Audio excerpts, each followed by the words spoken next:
We got a hot, hold on. Oh, hey, there we go.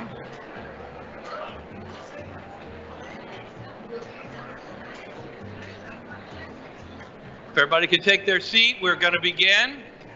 Sorry about that. That's why we're not starting. I was starting. What's your first name? Welcome, welcome. I'm Paul Wilborn, and this is Amanda, who will be signing for us tonight. Thank you all. I want to welcome everybody. I'm incredibly pumped to come out and see this many folks gathered to talk about the arts in my hometown. These are exciting times for the arts and for our community. I'm amazed at the growth and the improvements in Tampa and beyond, as someone who's lived here and seen when there wasn't such great, exciting things. With the arrival of a new mayor who understands the power of the arts on many levels, I think we can mark this date and this gathering as the start of a new era of growth and excitement around the arts.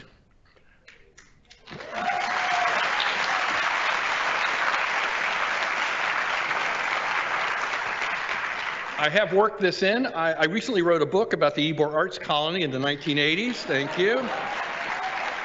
And it's a period that when journalists write about it, they call it legendary. You know you're getting old when anything that you did is called legendary. But, you know, by doing the book, I was reminded when the Ybor art scene was thriving, Tampa had no performing arts center. The museum was a jerry-rigged annex attached to the Curtis Hickson Hall. Tampa theater had been saved, but just barely. The Ritz Theater was showing X-rated movies. I think we had graphic studios, about our only saving grace at that point, Margie, and thanks you. And that's what helped make Ybor. When we were in Ybor, we had no money, no permits, no 501 status, no insurance. All we had were talented people with ideas and energy, and apparently that's all it takes to do something now considered legendary. So much magic has happened in our community since then. And when I say community, I'm not talking about governmental boundaries. We're talking Tampa, we're talking Plant City, we're talking Hillsborough County, we're talking Pinellas, St. Pete, Clearwater.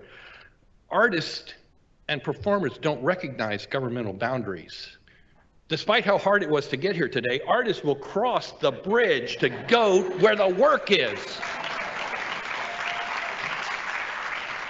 They don't build bridges, they cross them. They do build bridges and they cross them. That was my great line and I just blew it. So tonight we're not comparing cities, we're not debating old policies or decisions, we're looking ahead. We've come a long way. And tonight could be the beginning of deciding where do we go from here. If you're here hoping to air a complaint or talk about some slight that happened to you or your organization in the past, I do encourage you, write it down, send yourself an email or a letter, don't bring it up here. We're talking about the future tonight. About this evening, we have no sponsors to recognize. This event was put together by arts leaders, volunteers, and Tampa's brand new mayor, Jane Castor.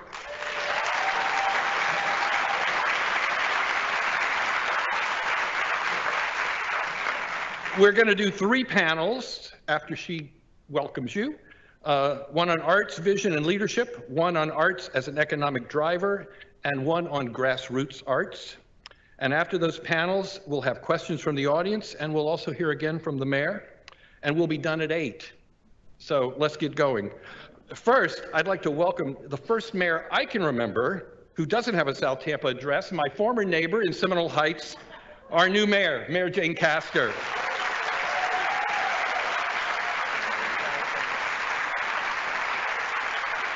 Thank you. Thank you, Paul.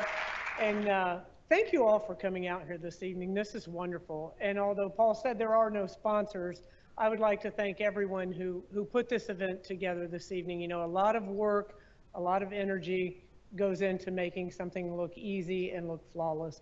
So thank you, including Neil Gobioff and Bill Carlson and everyone that really, you know, took part in putting this together tonight. So thank you all very, very much. Now, since the beginning of time, or we should say, you know, or I should say, since the beginning of wars, when a country invaded another country, the first thing that they attacked are the arts, because that really defines a country, it defines a culture, it defines a people. So the arts and culture are incredibly important. And they've always been important here in Tampa. You know, our diversity of cultures here is what defines us as a city. And our diversity is something that we embrace every single day. And that is incredibly important because, again, as I stated, we were built on our diversity here in the city of Tampa. So when asked to define a forum of the arts, we would receive a variety of answers. From probably the most immediate answer would be paintings, sculptures, and photographs, those types of things. But we all know that the arts include so many more forms and formats that enhance, educate, and entertain us as individuals and as a community, frankly. Art can elicit a plethora of emotions, from happiness to sorrow to anger. And art is in the eye of the beholder is, at least for me, the most profoundly correct and incredibly frustrating statement that I have ever heard. The person with artistic taste in our house is my partner, Anna, without a doubt. And we have, I say we, which translates to Anna, we have an incredible collection of local art from local artists and from artists around the United States and from other countries as well. And in most instances, I do know art when I see it. I'll see Anna shaking her head, but that's certainly not always. So I have to say thank you very much to Anna for expanding my artistic appreciation. As you all know, my world has always been more or less black and white, kind of just the facts, ma'am, for those of you who are old enough to remember that show. But as a city, we are active in the arts. And just a few examples of that hopefully you all have seen. Lights on Tampa, which has actually gained international attention. We have a public arts collection that totals over 700 pieces. And actually my first weekend, or my first week in office, Anna, I guess I can say this, hell, I'm the mayor. Anna and Ashley went through the city hall and basically appropriated art from different floors to decorate the very sad office of the mayor of the city of Tampa, which had absolutely nothing there. So that was a lot of fun. So maybe the collection of public art is down to maybe 685, something along those lines. So creative arts theater that reaches thousands of kids in our community annually, 5 art studios where city residents can learn to make art. And we also support cultural nonprofits through financial assistance. The city gives an incredible amount of financial assistance to Tampa Museum of Art, the Tampa Theater, Performing Arts Center, the Florida Orchestra, just to mention a few. And we also have one of the things that we're getting ready to, the first arts project for the mayor is going to be what we call Art on the Block. And that is a program that we are going to take out into the neighborhoods. It's a program that's envisioned to bring art into our neighborhoods. And the intent is to create places that have been ho-hum in the past to very, very exciting, to incentivize curb appeal. And the goal, in addition to placemaking, will be to bring artwork into neighborhoods by and with the community, not in service to the community, to strengthen citizenry, to open communication, to create better neighborhoods, foster visual literacy, create future art patrons, reduce prejudices, open minds and discussion, and tell the stories of our neighborhoods that keep their history alive. Thank you. And we'll be doing that through a number of different forms, including mosaics and murals. And the first location is going to be in the Al Barnes Park over in East Tampa, if any of you don't know where that is at. So we're very, very excited about this. So I know that we have an art scene here in Tampa. It isn't as robust as we would like it to be. So I can tell you that my intent as the mayor is to grow the arts in Tampa in a very, very big way.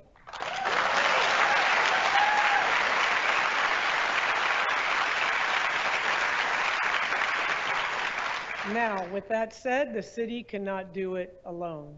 It's going to include everyone in this room and so many more throughout the city. We're going to have public-private partnerships. We're all going to have to work together. It's very, very important. And some of you may or may not have heard me talk about my vision for the city. People have talked in the past about other cities around the nation that do other things well, including the arts. But I don't want to be chasing any city. We are Tampa, and we are a very unique city that we need to celebrate. So my vision as the mayor is that at the end of my tenure is that other cities from around the nation come to Tampa to see our art scene. And I think that is critically important. So with that said, I want to get out of the way so we can get to the real crux of the Forum on Arts here this evening, and that's the panels. I look so forward to hearing everything that is brought up and discussed this evening. And once again, I appreciate everything that everyone has done so far to promote the arts in Tampa, and I cannot wait for the future. Thank you.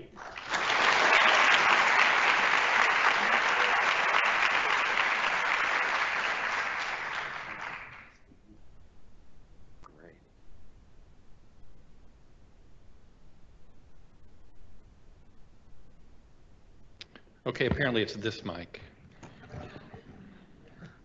All right, we've got a panel on creating an arts vision and a leadership structure. We've got about 20 minutes, and so everybody help us out by keeping your comments tight and bright, as I used to tell everyone I interviewed in the newspaper. Tight and bright, people. I want to start with, these are all good folks from, I'd like to start and let each body's going to give a 1 to 2 minute, just a brief comment about their vision for the arts in Tampa, or whatever they want to say. And I'd like to start with Margaret Miller, USF Cam and Graphic Studio. Go ahead. Go. Thank you, Paul.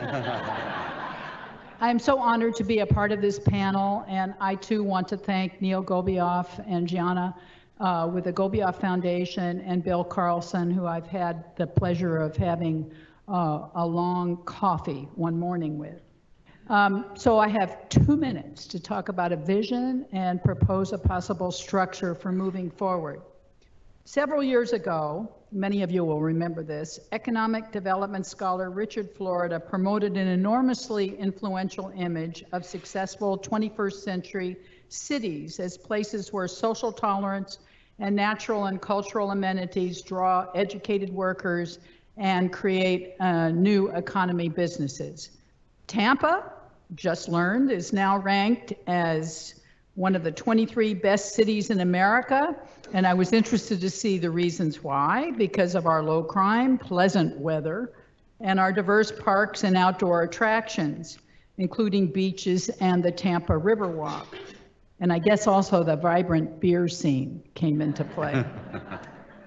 Our ambition, which the mayor has just outlined, should be to move up in the ratings. And I think the arts and culture can be central to strengthening and promoting the identity of our city and achieving an even better ranking. The criticism of Richard Florida's approach is that the gentrification and real estate development in the downtown core is often developed at the expense of urban populations in diverse and distinctive neighborhoods. The identity of Tampa with its distinctive neighborhoods is very different than a city like St. Petersburg that is more centralized and is now touted as a cultural destination. For my vision statement, I want to introduce two concepts: the concept of cultural competency, and suggest the value of a fluid and diverse arts ecosystem as the basis for a functional infrastructure. Cultural competency is about promoting an understanding of the transformational power of the arts to serve as a platform to inspire our citizenry, business, and political leaders. Cultural competency is necessary to build a strong identity that respects and honors cultural differences that are inherently part of Tampa's history and our current demographics.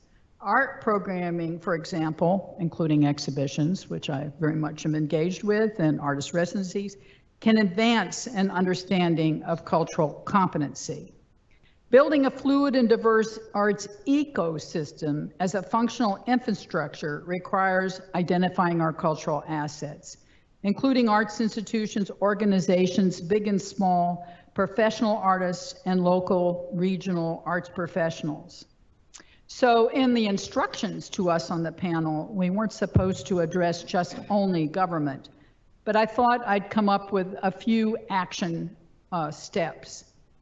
I see that at this point in our history, to establish a Tampa Arts Commission would really help move us forward. The commission can be appointed by the mayor and city council, and commission members should include professional artists, arts leaders from major organizations, and academic institutions. They're always important. And other stakeholders with diverse backgrounds, but with expertise and strong links to Tampa's arts community. The commission can do very much like what's being done today: hold town meetings, create forums, create task forces, and research successful infrastructures in other cities. The commission will promote arts-driven development and engage us all in an open and inclusive dialogue with our citizenry. Secondly, the commission may recommend, and I think this would be terrific, and I think Paul was one of these people at one point, he was an arts commissioner, but I think we should consider hiring a consultant to create a cultural plan based on the work of the commission. Then three, and I only have four things, would be to hire an arts commissioner as part of city government that would work with the Tampa Arts Commission and implement the approved cultural plan. And I foresee the establishment of a Tampa Office of Arts and Culture, and the creation of departments that are managed by high quality arts professionals, and there are so many now in this community. This Tampa Office of Arts and Culture might have a program for grants for artists and cultural organizations. It might include a department that addresses the needs for our leading organizations and cultural facilities that need support. It may also help merging creative businesses and arts organizations. And three, I think there should be a manager or a department head of cultural space liaison. Create a city space policy. Seek and cultivate space for artist studios and cultural organizations. Create a space finder for pop-up exhibitions and events or rehearsals. Incentivize developers and businesses to provide space for the arts, both for profit and nonprofit. And lastly, consider, which you already have under Robin Nye, a public art or creative placemaking department. Clarify the percent for art fees and processes. Consider broadening the arts fee and using funds as a source for grants and temporary public art projects. Thank you. Thank you. Michael Tomar, Tampa Museum of Art. You do not have to go that long. It's fine if you want to go Well, shorter. nicely done. Nicely done, But that Margaret. was Thank great. you. I would like to thank the Mayor Jane Castor. This is a remarkable thing that she's done to make this a priority for our city, and I'm so proud to be a member of this community while she is in office. Thank you, and really. And I'd also like to thank the Gobioffs, always there for all of us in many ways, with a great smile and great energy. And Bill Carlson, just congratulations on your appointment, but also for your support over a dozen years in the arts community. We are truly the recipient of your inspiration. So in 1 to 2 minutes, a grand vision. Well, I'll just start by saying that one doesn't fall in love or have a profound emotional reaction or invest their personal time, their money, or their families in common markets and economics, technology enhancements, roads and bridges, and corporations. However, I would argue that if the public and the for-profit organizations that oversee these initiatives, stated above, integrated a cultural policy of and for the community into the fabric of economic development, technology, roads and bridges, and corporate culture, the community would invest their personal time, money, and family back into the community. So what does the leadership structure of something like that look like? How do we get there? I think first and foremost, we have to start asking the art community how they can get behind a project that has yet to be developed, not the recipient of one that has already been developed. Intentional and full integration of the arts with art professionals in decision-making regarding economic development of core areas of the city, capital build-outs and infrastructure enhancements, including transportation, neighborhood revitalization, parks, recreation, all green spaces and waterways, real estate, housing and urban developments, community-wide marketing and public relations strategies, and mental and physical health care initiatives. And this cannot be accomplished by setting up a task force, can be, Margaret, but not alone by setting up a task force or a community group or an agency to vet arts integration. Arguably, it cannot be accomplished by simply developing a cultural affairs division or advisory group. Rather, as professionals in the community, we must be a part of every organizational facet as a matter of a business model. The question that must always be asked is, how does this project, this development, this technology, this healthcare initiative, this community investment integrate creativity, artistry, and culture into the fabric of its deliverable? So I know this sounds like we're all miracle workers in the arts world, and we have all the answers to all the problems. It's not the case, and it's far from the truth. However, I will share that Tampa has a world-renowned aquarium, one of the great research centers of North America. Graphic Studio has been on the forefront of artist residency and community arts integration since its beginnings. The Straz Performing Arts Center is one of the foremost performing arts centers in the country as presenters and educators. Our Tampa Museum of Art is reaching over 160 community schools and organizations across the county at the museum and offsite, and I could go on and laud every one of our cultural agencies. It is a rich cultural landscape in this community. And each of those organizations is run by hundreds, not tens, hundreds of creative, talented businessmen and women who have figured out how to provide remarkably high quality life experiences on ridiculously tight budgets. How do we do this successfully then, as arts professionals? Well, we have a leadership team of investors in place to work with us. My two boards combined are composed of 7 lawyers, 6 mental and healthcare physicians, physical and mental, 12 wealth managers, artists, collectors, philanthropists, engineers, architects, teachers, CPAs, and other forms from a variety of the nonprofit sector. We recognize the needs as our professionals to non-arts integration into our arts programming. And I believe the reverse is true. We all need each other. We cannot do without each other, otherwise we work in a vacuum. And so I will go back and say good, solid, well-rounded decision-making only happens when we are all sitting at the same table, being creative, challenging ourselves to become more relevant to an ever-changing and growing society. Let's face it, arts are part of a thriving ecology of a city. It sustains the life force of the community, and the community will invest in this when the benefits have a direct impact on their personal and professional commitment and their life. So we were asked to take a look at what we should see in 5 years from now. I would see arts advocates, philanthropists, artists, and arts professionals sitting at the decision-making table before the decisions are made. And in 10 years, I would see the results of that investment in the arts demonstrating deliverables that will attract new residents and retain those who would otherwise go elsewhere to a community that offers that type of arts integration. I want every resident of this community to participate in the elevation of arts and culture offered, and the only way to make that happen is to involve them and involve the arts in the decision makings of our community. Thank you.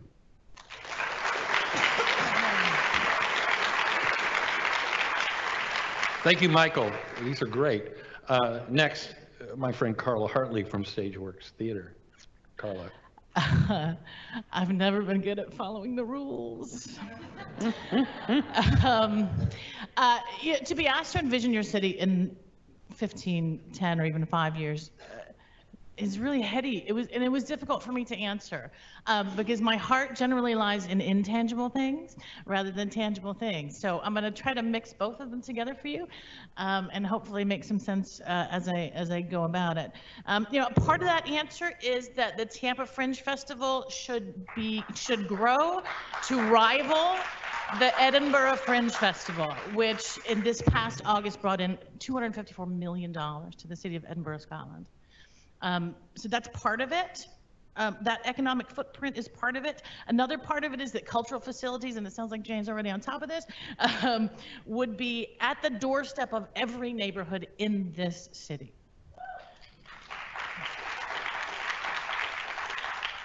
You should not have to walk too far. You should not have to take a bus to engage in artistic expression. A city in which you cannot turn a corner without engaging in some form of art, whether it's a mural, dance, street performance, musical performance, digital performances, whatever that might be for you. You cannot turn the corner in this city without envisioning or engaging in some sort of artistic expression and energy. Tampa should be a destination for artists and placemakers to build new work, to share innovation, to have open space creation in our city, to lead, not follow, other cities in the nation. Study after study has shown that arts experiences and integration is good for the mind, for the heart, and for your health. Full arts integration on city streets, at city functions, city services, at that brand new spanking high-speed transit will not just contribute to a culture, but it is a defined and quantitative economic generator, which we'll hear about later, and of happier, healthier inhabitants. Artists are amazing creatures. We rebel against limitations of labels like race, nationality, religion, ethnicity, whatever other label you want to place upon us, and challenge the notions of uniformity and conformity. The most important weapon that an artist has in their arsenal is curiosity. And the constant companion to curiosity is empathy. Curiosity requires you to come out of your skin and inhabit someone else's. And when you do that fully, when you do that viscerally, you cannot have conflict. You will naturally have understanding. And that is what the arts can bring to this community. I've lived here my entire life. I lived here when, to be a successful artist, you had to leave. And that's changing. I'm proud to say that that's changing. I'm happy to say that we're a part of it. Arts has the power to change lives, it has the power to open hearts, and it has the power to build bridges. And I think that by working together collectively with the Arts Council, with the county, with Tampa, we can all do that together and make this city, our city, my city, a vibrant place in which to live. It is our mission, it is our vision, and it is our calling to do so. The power of art, but more importantly, the power of individual artists can transform this city. And I look forward to working with you to make it happen.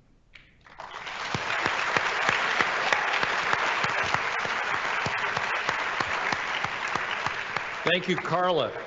Now, from Gasparilla Music Festival, David Cox. Thank you. And thank you to the Gobioffs and Councilman Carlson for taking your time. This is really an awesome thing. And thank you to the mayor for taking the time to listen to all of us. We really appreciate it. I'm going to kind of stick with just our discipline focus on our kind of vision for our organization and what we vision for the music as it fits into the city of Tampa in the future. Our foundation was started with the idea of having a progressive music festival in downtown Tampa that would showcase local artists and bring together a diverse crowd, with the experience of live music performance being the common thread. A driving force for us was that more people congregating, working, living in downtown would lead to a stronger community where more ideas could develop and businesses, individuals, artists could prosper from the critical masses. We had this beautiful new park at the time, Curtis Hickson, and we did have a concern on sort of how it was going to get programmed.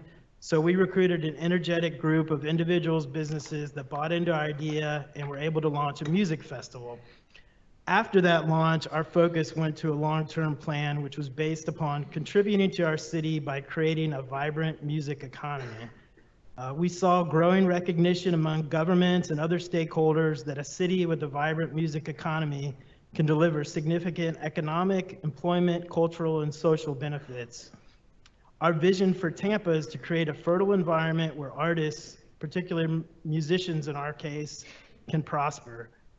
We would like to see affordable housing for creatives in our urban core, more paid performance opportunities for local artists, and ease of access to support services such as mental health services, professional service, studio spaces. To grow our pool of local artists, we also need to improve our educational programs. We started a music instrument program focused on supporting elementary and middle school classrooms, but we hope in the future to be a strong advocate for more funding to help make all of our schools heavily invested in the arts.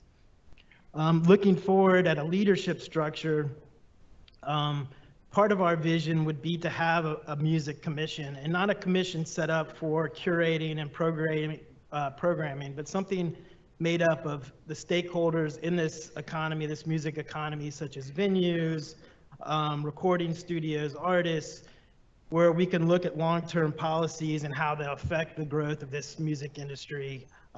Some of the examples are zoning issues, so that's a lot to take on for some venues, but a lot of cities have run into this where, you know, you see a lot of urban growth and all of a sudden you have a apartment building or condominium building next to a historic music venue and the problem starts. So we want to look at this long term and see how we can get ahead of some of these issues happening. Big picture, from music teachers to sound engineers, classical musicians to rappers, elementary schools to colleges, we want music to be a part of our city's DNA and to build an impactful music economy.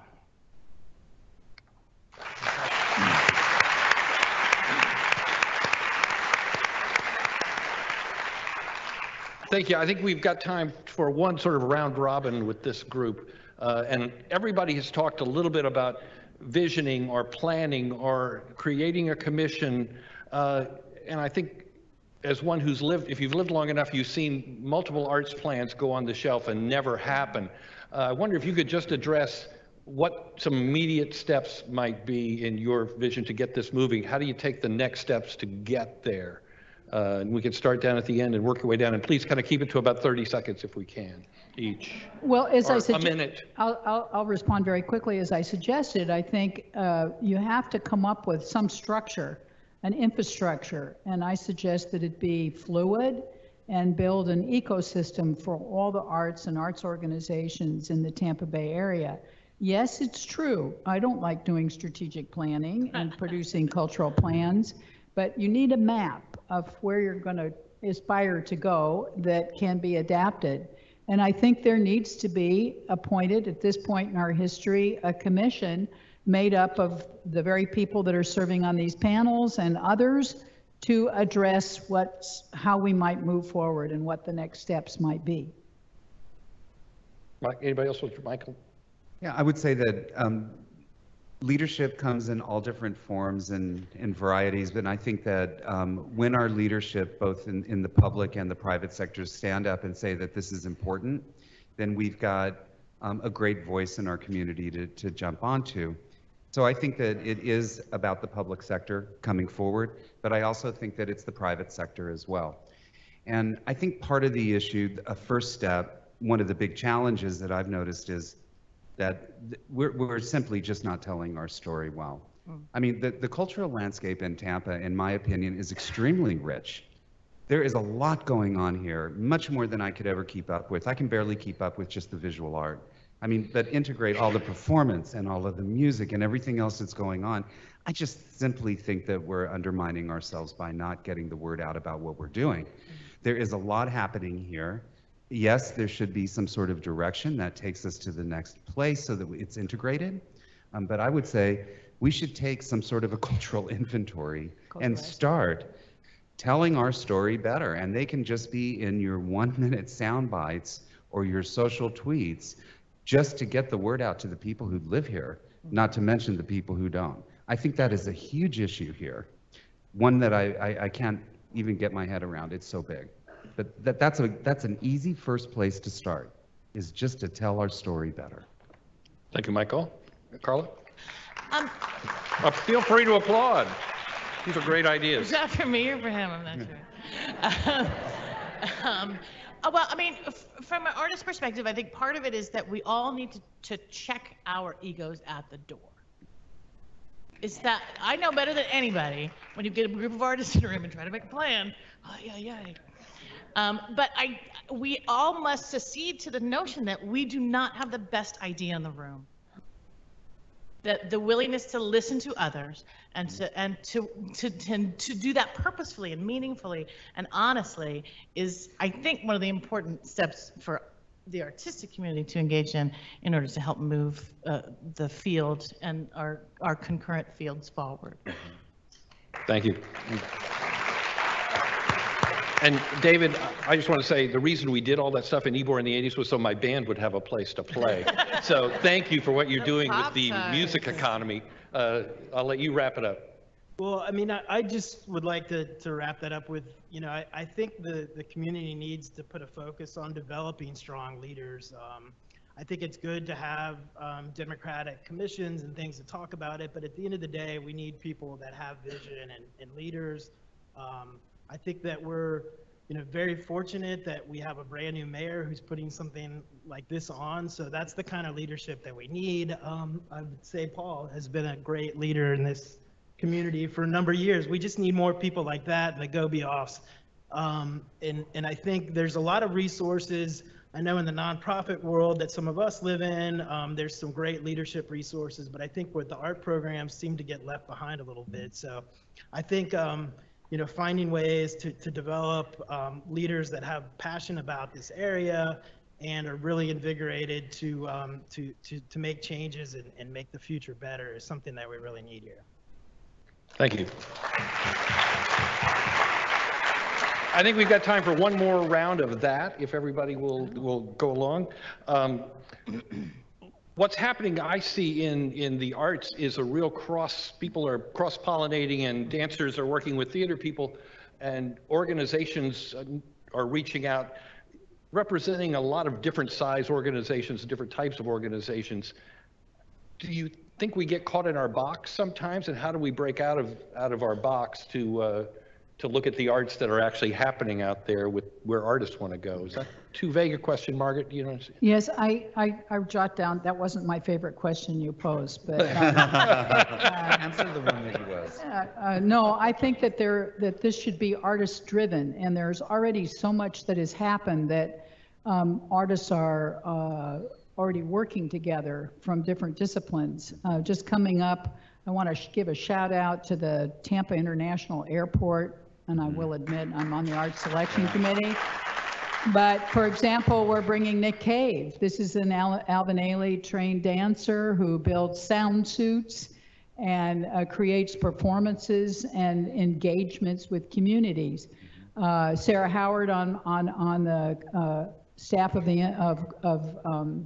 Institute for Research and Art, the Contemporary Art Museum, produced the Music Box Project in Sulphur Springs, where New Orleans Airlift came and built houses that students could come, artists could come, community members could come, local people in the community actually helped build the structures. It was on the grounds of the community stepping stones. Those are examples of artist-driven interdisciplinary projects, and I could list many, many more, but there's two. Anybody else want to take it? I mean, I think I'll just go back to case in point, what I had shared before. We're doing some of this already. Yeah. I mean, and it's happening, and that information is not out there. I mean, art museums long have since had long relationships with performing arts groups and musical groups. We have good relationships with USF and UT right now on music performances, trying to expand that opportunity into theater and performance in general. I mean, this is happening. It's already here. And yes, we end up sometimes living in our own, artistic box and collaborating more with others that look a little bit more like ourselves. But it doesn't preclude that crossover. And I think it really is. It's going to be the community and in driving all the artists to work together. But I think it's already happening. Yeah. It is happening. I don't disagree. Yeah. Somebody said, Jose Valiente said to me today, he said, is there anybody that SageWorks doesn't partner with? Yeah. And I said, I'm not sure that there is. But we do get stuck in our own box. It's not for lack of wanting to get out there and wanting to make a new program but I am the sole full-time staff member at this organization. Mm-hmm. And I have my hands full. Mm-hmm. So it's as artists and as administrators, we keep a lot of balls in the air. Mm-hmm. And the problem is you don't know when you don't catch a ball, which one's going to bounce back to you and which one's going to just crash all over the ground. Mm-hmm. So we try to get out there and engage as much as we can. Operational support is the best way to help organizations reach out and do other things. But I agree it's happening, but I do think it should happen more. I would like to make it happen more. I just am struggling to find a way to figure out how to do that. Mm-hmm. David, let you wrap it up. Sure. Yeah, and it's probably been mentioned a couple times, but I think, the big picture that the more we all collectively look at this as an ecosystem, that we're all connected in some way or the other, I just think having that mindset makes these collaborations a lot easier. Mm-hmm. And just going into it, that it's not necessarily something that may work out 100% in our favor and our stakeholders looking at it, why'd you do that? But I think we all feel good at the end of the day knowing that it was something that we were progressing forward and working together. But it is tricky, it is hard to look and spend time that kind of steps out of maybe what your core focus of your organization is or what your art group is. But again, I just think having that mindset of we're all part of an ecosystem and everything we do helps everybody else is a good way to look at it and make it smoother. Yeah. I want to thank everybody on this panel. We could go on for an hour or two with just this panel, but we've got two more. So thank you all so much.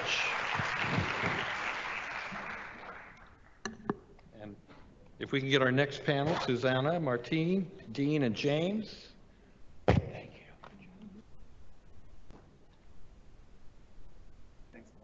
Thanks.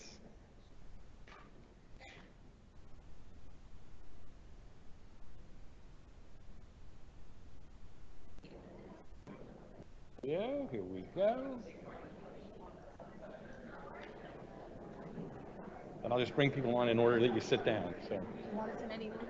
Doesn't matter. Susanna, Martine, Dean, and James would be great. Susanna, Martine, Dean. Sit next to Susanna.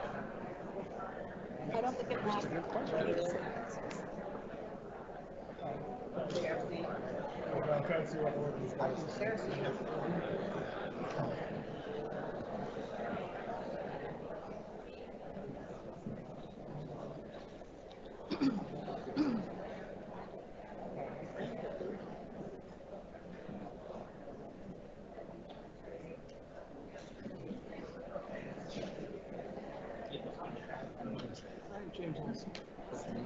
I think we might want to move down a bit to make room for one more chair. Oh, okay.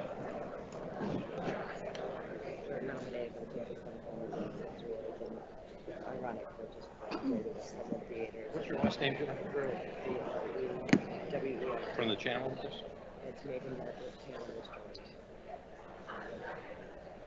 She's not on the list. I don't know who it is. Hmm? Who is it? This is Jennifer Brewer. She said she was asked to be on the panel, but I don't know. That's up to you. Who'd you get an email from today? Several emails to ask to join the board last month for space, and then they asked if we would be a panelist. So, why don't you guys talk about for the next one? We do this panel real quick. And all right, we're going to go on to this next panel. Arts as an economic engine, and we'll again let everybody have a brief opening statement, and then we'll do some questions, and we'll start with Susanna Waybuth of the TBBCA. Thank you, Susanna. Thank you very much, Paul. Thank you very much to the mayor for prioritizing the arts, and to the Gobioffs and to Bill Carlson for helping to get this very important forum together.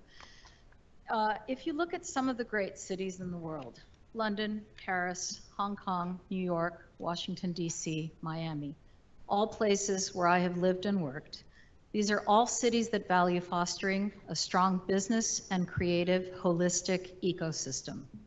Back in 2001, when my husband and I chose to move to Tampa, and we firmly believe even more so now, all the elements are here for Tampa, as the mayor said, not to be chasing these cities, but take its place, take our place among them. To be what I would call an ACE city, arts, cultural, and entertainment destination. Just look at the enviable plethora of what have become daily and nightly offerings, choices of museums, galleries, theater, musical events, all these artistic offerings. You know, whether you're a sports fan or not, these are going to be looked at, and the world will be watching in February of 2021 as the Super Bowl brings visitors and media from around the world. There are going to be highlights and scenes from Tampa broadcast all over the US and beyond. Now is the time to get ready, so that a year and a half from now, Tampa arts and culture take their place as vital partners in our scene, in our city, alongside of businesses, so that we're viewed as competitive and thriving on the world stage. Specifically, in the next few years, I believe the arts needs to be positioned in a much larger way. We may not have to go as far as an Art Basel Tampa, but we do need to throw ourselves, all of us, wholeheartedly to support our museums, galleries, festivals, fairs, and cultural events in a powerful effort to attract attention, press, wider audiences, higher numbers, and deeper levels of engagement. We should be at a point where arts and culture no longer need to prove the value of what they are and what they deliver.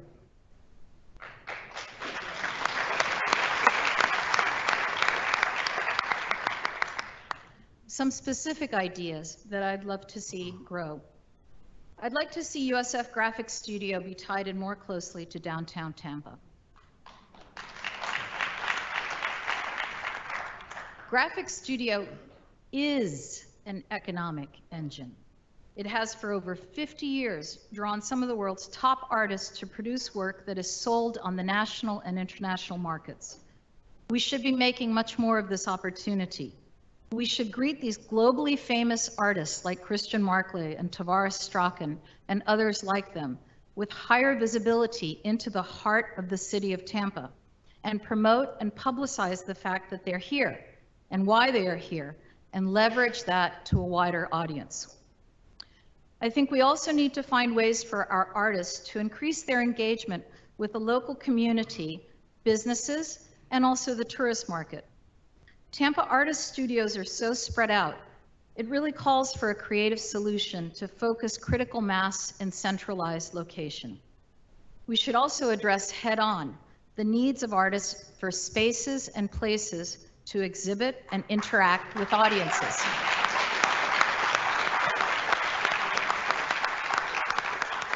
I I have over 50 businesses that partner with TBBCA. This is our responsibility. We occupy these spaces. It's up to us to help look for them and engage for the artists. We should look at where and who we have these collaborative spaces to share in a unique way with our artists, and we should also create pathways for our emerging artists. The research also highlights, from a business perspective, the enormous potential for the arts to drive and support commercial activity, and particularly tourism. In fact, the trend is for the numbers to grow of tourists engaged with the arts. And if those visitors are from out of town, they tend to stay longer and they spend more money. And they demand diverse and authentic cultural experiences. So if the arts are increasingly on the itinerary for visitors, we need to prioritize and allocate resources and marketing efforts to promote our cultural offerings and better position Tampa as an arts and cultural and entertainment destination. And as some of the others on the panel before me have said, we need to figure out how to collectively speak in a more unified voice so that our messaging is clear and persuasive and better reflects as a point of pride Tampa's arts and culture.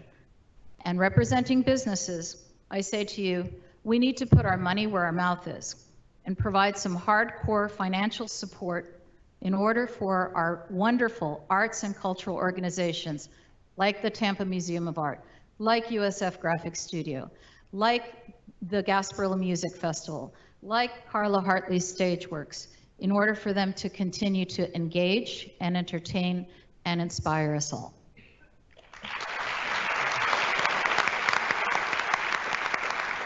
Thank you, Susanna.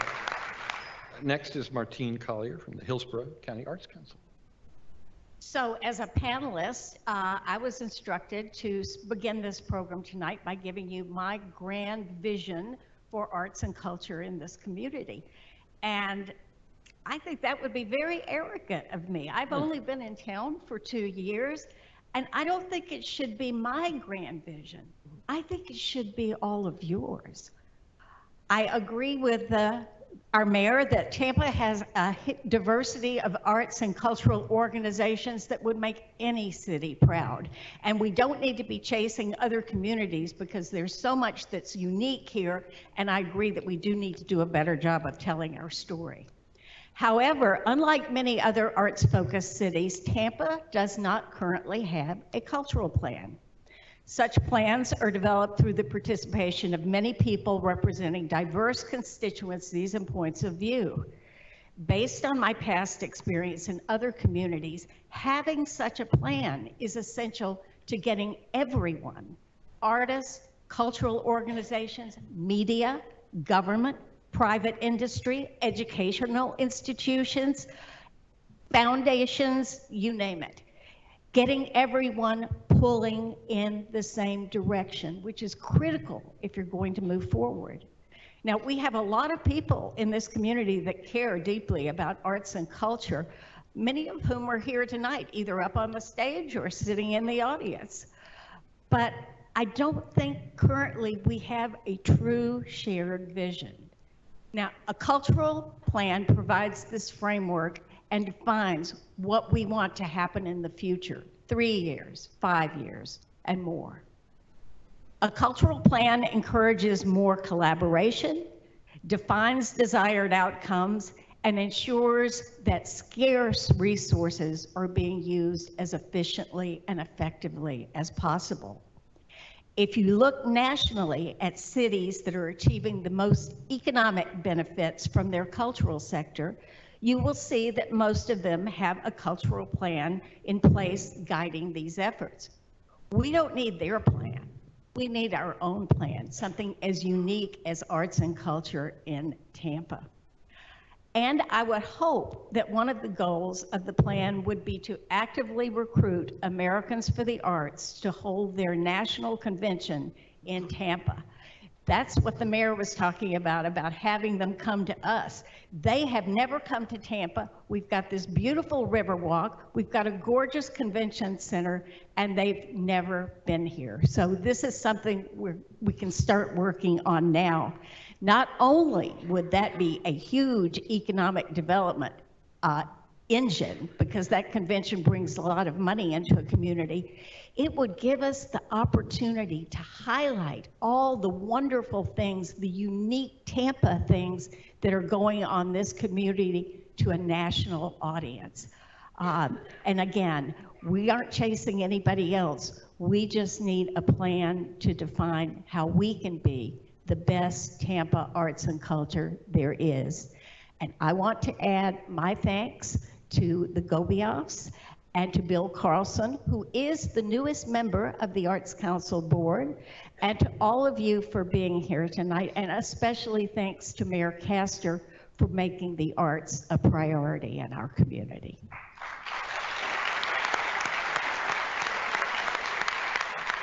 Thanks, Martine. Next is Dean Mitchell, wonderful artist. Dean, thank you for being here. Thank you. First of all, I'd like to personally thank Bill Carlson for actually extending this invitation to me. I've been here for about 10 years in the Tampa Bay area with my family, and it's a beautiful city. It truly is a remarkable city. It has a lot to offer. The development in Channelside District, the river walks, I have certainly enjoyed all of this. Now, I am a practicing artist, so this whole business engine thing is very appealing to me. I support my family with my work. I sell my work internationally and nationally. And that is not easy for artists. I think there truly needs to be an educational component to this. People support what they understand. If they do not understand it, they will not support it. Not only do they have to be educated, but there has to be some emotional reason to support it.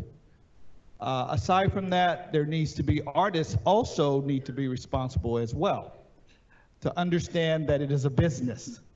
Art is a business, just like every other business.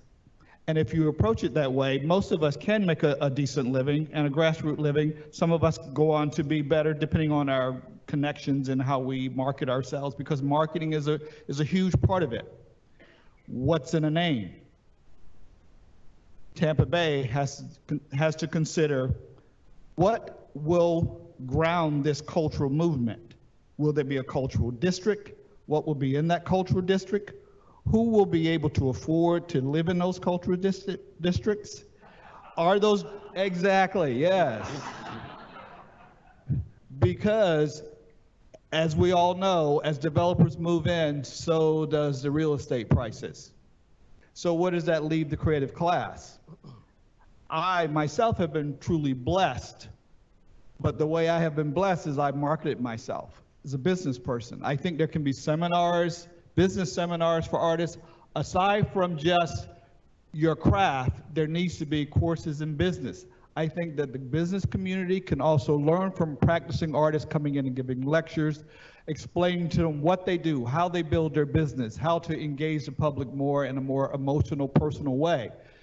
Because I can tell you, if you're poor, first of all, you're going to look at your wallet and can I afford this or can I afford that?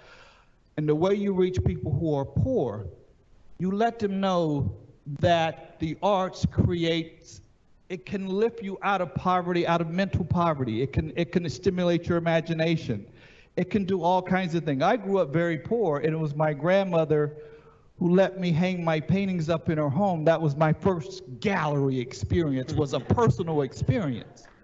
Those are the kinds of personal stories that you can tell a community that feels disenfranchised, that feel that they can be a part of the creative process. So I think there's just so many different ways. I think that it's an open canvas, and we need to be open to all kinds of ideas.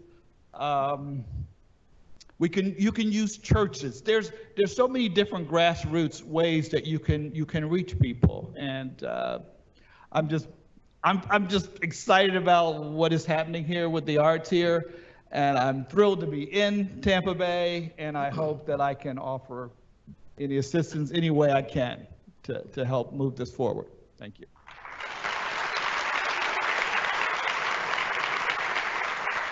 Thank you, Dean. And finally, James Olson, of Agile Thought. James. Good evening. Thank you all for allowing me to participate on this panel discussion. I think maybe I'll bring a little bit different perspective. You know, we have artists sitting next to me. I'm sitting on the business side of the equation with a high school level saxophone skill. And I think as far as the grand vision goes. Pull your mic just a little closer if you don't mind. Oh, sorry. Use your mic just a little more. Yep, cool.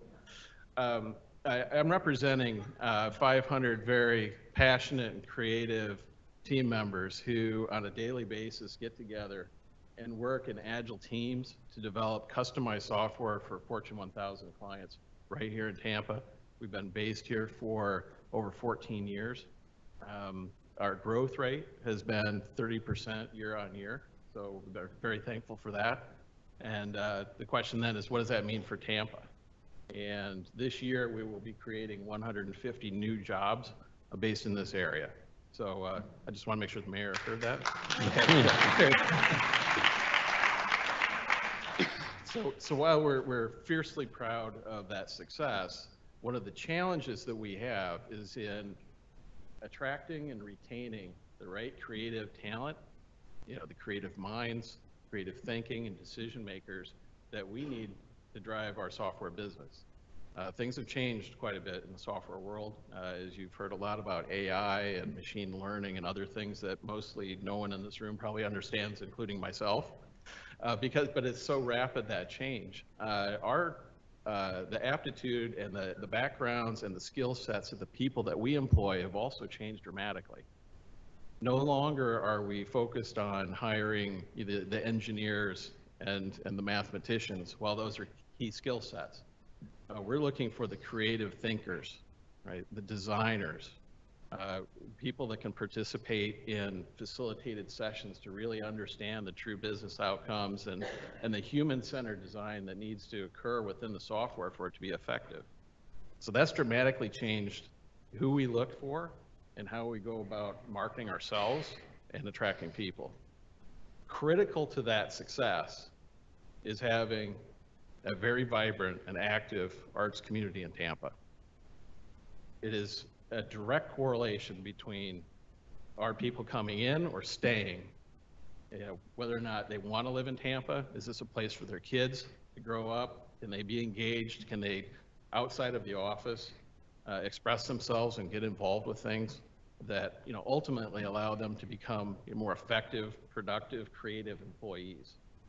So, you know, standing from the business side of that equation, I can't stress enough the importance of this gathering tonight and starting to chart the future and the growth for Tampa from an arts perspective. Thank you.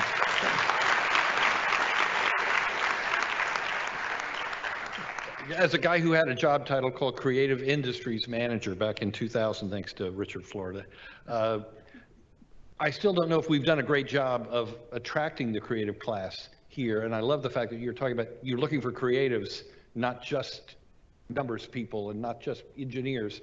I was wondering, just two-pronged question, and you can touch on any one of them and we can go down the panel.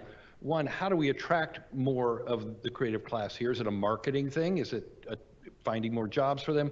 And two, I think we talk about selling the arts to our business community, but I still don't necessarily see our business community getting the fact that the arts are as big an economic driver as, say, sports or other things. I'm leaving, you guys can touch on any of those, but I really want to talk about the creative class and making this a more attractive place for that. You want to start down here with Susanna? So first I'd like to address your second part of your question, Paul, which is, are we doing a good job?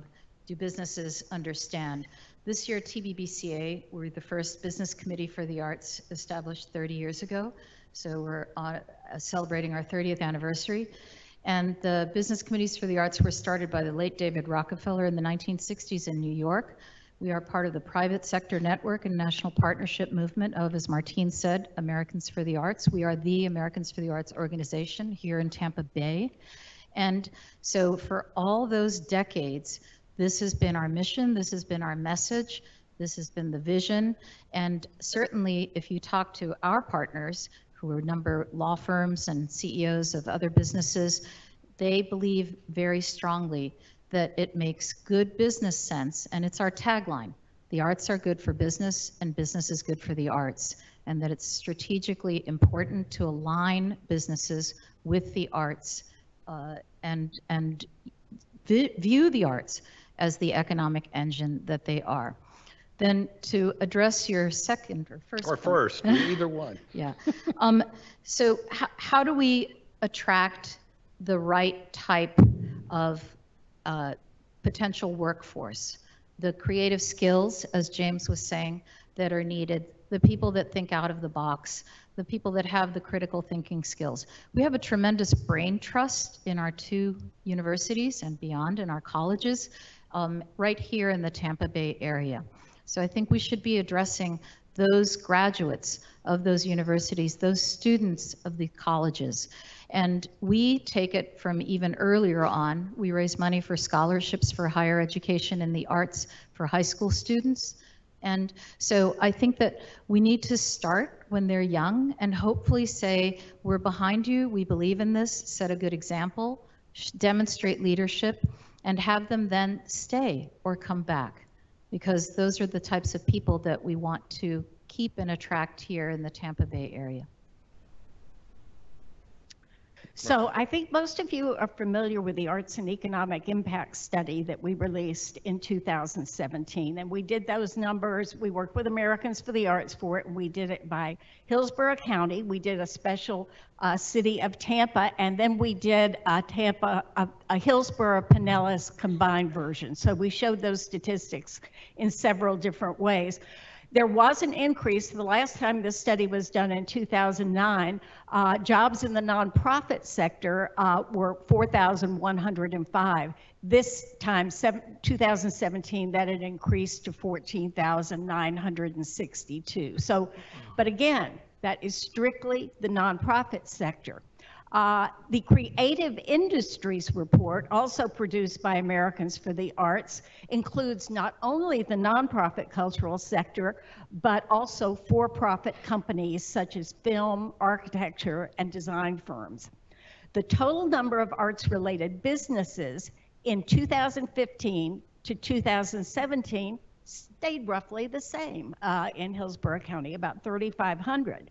But what was remarkable is that the workforce employed in the creative sector was reported as 13,210 in 2015. It almost doubled in 2017, going up to almost 24,000. And that's really a remarkable increase. So the number of businesses arts-related stayed the same, but the number of people working in them doubled. Now, the categories with the biggest increases were design and photography.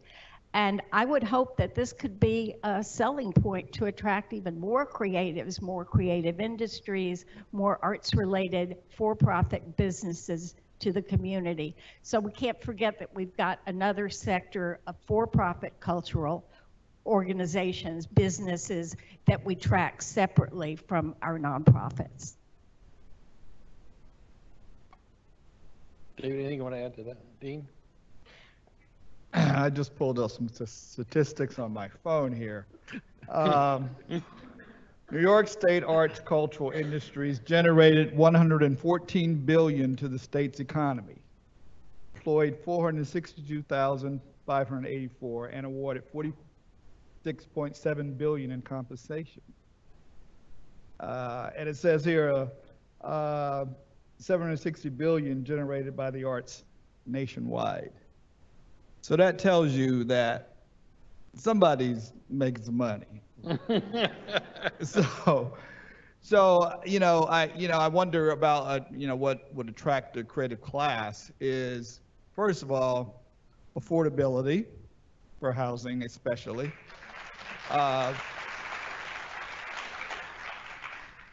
And stimulating interest from the people who can also support it.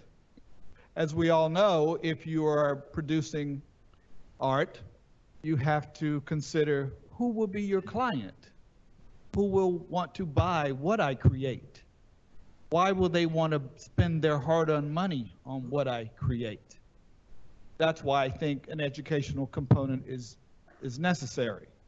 Now, most people do not realize the impact of their daily lives that artists have on their lives. The homes you live in, the cars you drive, the clothes you wear. The reason I know all these things because I majored in illustration and minored in advertising. I also took a lot of classes in design. There is an educational component for the business community to understand that the creative process creates new concept and new ideas for new jobs. When you think about, let's just think about Disney. Disney started with a cartoon. Jesus, now it's an empire.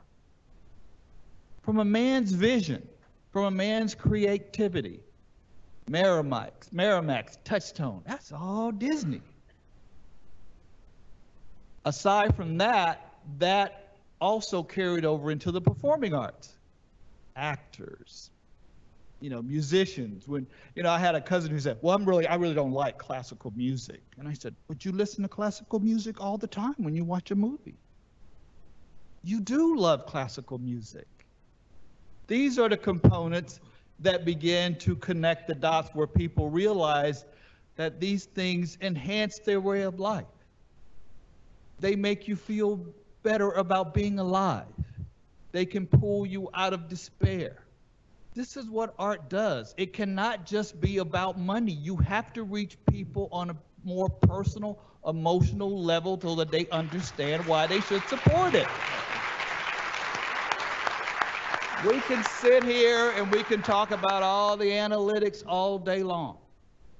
But unless you can truly reach people on an emotional, spiritual level about why they should engage the arts, we'll be back here again at this forum. You have got to engage people on a deeper level for them to support it. And when you do that, the artists, they smile, they grow, their creativity grows. Your community, you will see your landscape change. Your communities change. You will see a transformation not only in attitude, but in less violence. You will see the humanities come alive like you've never seen. That's what supporting art is all about. It teaches you empathy for your fellow man. It teaches you not only the creative process, but how we are all human beings and we all want a better way of life. That's what the arts are about. And if you can reach people on that level, I guarantee you, you will get the support you need, not only just here locally, you will get it nationally and internationally. Tampa Bay is a beautiful city. It has everything here. It has everything. All it needs is for people to have the desire and the understanding why they should support it. Thank you. Steve, want to add something? So on the topic of attracting talent to Tampa and specifically into our company, I've had many opportunities to meet with the Economic Development Council of Tampa and look at companies that are potentially moving their headquarters down here, setting up significant operations and bringing their employees or hiring new employees here. And then also for our own organization, we try and recruit the top talent and at 500 plus people now, we're starting to expand our boundaries, as you can imagine, and reaching out across the US. And when people come in and see Tampa and try and experience that and try and make a life choice about whether they want to work with our company or live here, after we cover the first topic, which is hurricanes, we quickly get to the question about what can my kids do here? What's the quality of the schools? What do we have to do? How do we keep engaged? What's happening in Tampa, right? And they're referencing to a great extent the arts community and what it has to offer.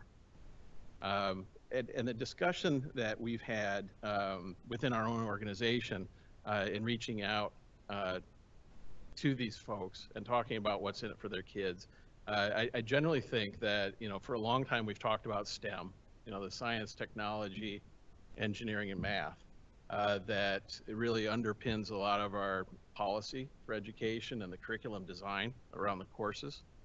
I really do feel that a movement towards incorporating the arts into that is a formal piece of that, moving STEM to STEAM, it's incredibly important. What does Agile Thought do with our young people? We can go engage them in code camp. Our employees, our clients, or just any other citizen in Tampa can bring their kids in and learn how to build software. And again, it's not about ones and zeros. It's about design, human-centered, experiential design. And the kids have a blast doing it. And it's that kind of thing where, all of a sudden kids think, yeah, this isn't just, what I see in the movies of hardcore, coding. It's about being creative and expressing yourself, capturing what other people are trying to explain that their needs are, and building something that's ultimately useful, right? So that's a really exciting way to engage the young folks. As we move up a level to the universities, I think that we could do a much better job of educating those that are involved in creative activities, that there are career options for them that they may never consider. And I'm thinking maybe some people in the room here never really thought I'd be talking about how much I desperately want to hire artists and creative thinkers as part of a software development company, right? But that's exactly who we're hiring, right? I could teach you the technology later. We need you to think in a different way and think about the future, right? So, with that in mind, educating folks to say, look, you can go to work, you can express yourself, you can create, you can, build new things, and there are many paths that you can find in business that will, reward you for that skill set and that aptitude. The third area I think I'd just add on to, and I know it's been mentioned before with regard to Tampa and the attraction of it, I don't think we as a community take credit for what's been done. Many of these panel members have worked very hard and contribute on a daily basis to the arts. And I've been in Tampa for 10 years. Before that, I lived in Denver and Washington, D.C. and Chicago, all fairly rich culturally. And I just have, for the last 10 years, have thought Tampa has underserved itself as far as taking credit for all the things that are going on here and communicating what's available to everybody. So you're here. Thank you. I want to thank Susanna, Martine, Dean, and James. We could go on longer, but we've done our time, and I want to make sure we get to everybody tonight. Thank you all so much for being part of this. And thanks to the audience for being great. If we can get our next panel on our way up here, we'll move right along.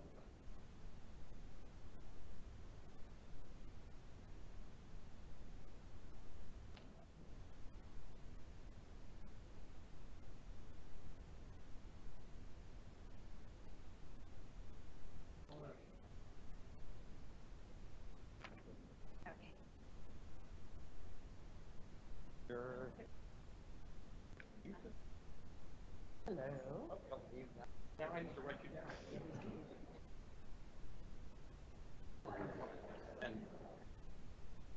Oh, yeah.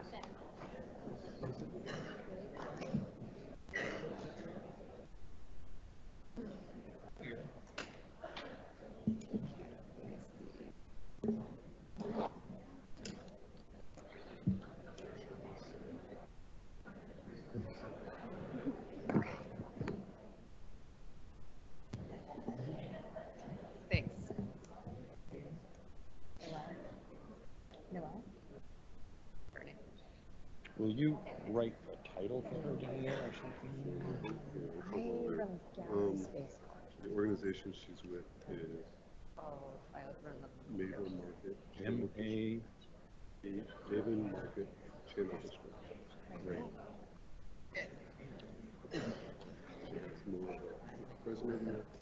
That's good. That's fine. All right, good. All right.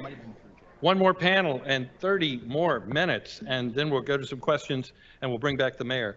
So thank you all very much. This panel is on growing the grassroots movement, and we've got 5 panelists up here, and let's see what our order is. I want to start with Jennifer Brewer of Maven Market Channel District. Did I say it right? Yes. Thank you. Hi. And just a brief statement. I've been a Tampa native. Oh, Can you not hear me? not sure if, yeah, pull that mic really close. I'm not sure if that's Can hot. you hear me now? Testing 1, 2, 3. Yes? No? Loan her loan her your mic if you don't mind. Share mic, share friend. Can you hear me now? There we go. Okay, hi. I'm a Tampa native and very passionate about the arts. I've been an artist first and foremost. I did all types of commissions for murals, chalk art at the Hyde Park chalk art festivals, and then I got into marketing, kind of what the other gentleman was saying before. Then I got into marketing and branding and was interviewed by this app called Crowdfire. They said, what a strange, transition. Well, I think it's all about collaboration is what I'm trying to say. I think it's a full spectrum about marketing, about branding, about working with other artists. It's about relationships. Of course, money is important, but in this case, I met with a gentleman in the Channel District who said he'd like to maybe start a market, no initial funding, got an event insurance policy, and just a grassroots completely market. We were in the Tampa Bay Times 2 months later, expanded Tampa's Downtown Urban Excellence Awards. And I think what everyone was talking about is key, because through that, the Italian Club, an in-house theater group, Eon Live Theater, reached out to me about doing a collaboration with them, a musical and live market encompassing all of the arts. And 80% of what I do is meetings, networking, meeting other artists, collaborating, and I think that if we could all work together as a community, it would just be wonderful, because I think so many people are in it for the wrong reason, and I could go on and on and on, but it's just such a passion of mine. We have a waiting list of like 600 people, but it's not about that. It's about, I call them family, because we're a community, and we all have the same vision, and we've done, with the Ybor City Chamber of Commerce, we did a market hop with the Tico streetcar and with the Italian Club, and I think that if that could just continue on and on. I have a meeting with the Urban Development Committee tomorrow. That's all I do. I live and breathe for bringing, that's our actual philosophy, is bringing community and culture, where community meets culture. And I think that, like in Seattle, some of the murals that are popping up, even in South Tampa, that brings culture to every neighborhood. I think that I would just like to see a committee on people who all work together to collaborate with one another, rather than a lot of these markets and events that pop up that are all about, charging vendors astronomical amounts. And I think when you talk about businesses and how they can benefit, the sponsorships, for example, we've had businesses come to us and say, I want to be on your flyers, I want to be on your posters because I see them everywhere. So it's about benefiting the whole community, and I've dedicated the last 5 years of my life to not a moneymaker, like the Tampa Tribune article said, should we leave that out? I said, yeah, but you have to have passion, and a true passion and commitment to culture and community, and I would love to join forces with everyone here in every way. So, all right, Jennifer, thank you. We've got Noel Mason next, an arts and associate professor at USF, co-founder director of the Parallelogram Gallery. Good to have you.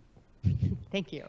So I wanted to talk a little bit about just a vision for Tampa in terms of ideas around critical mass and how important it is to create, to grow the community in such a way that we create this critical mass of people, people who are artists as well as supporters of the arts.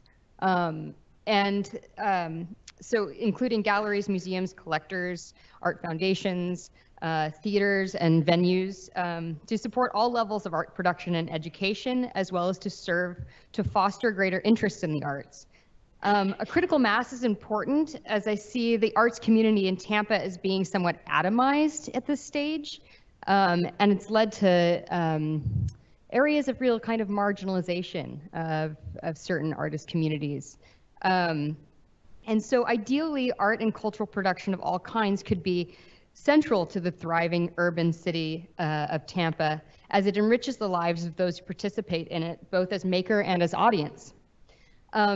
In a city such as Tampa, I see many of the greatest gains coming from grassroots organizations, such as Tempest Projects, which is in its 10th year now, and has grown to include an artist residency in which we have national and international artists come, spend a month creating work. They're given a stipend and allowed to have a space to show the work at the end of the month.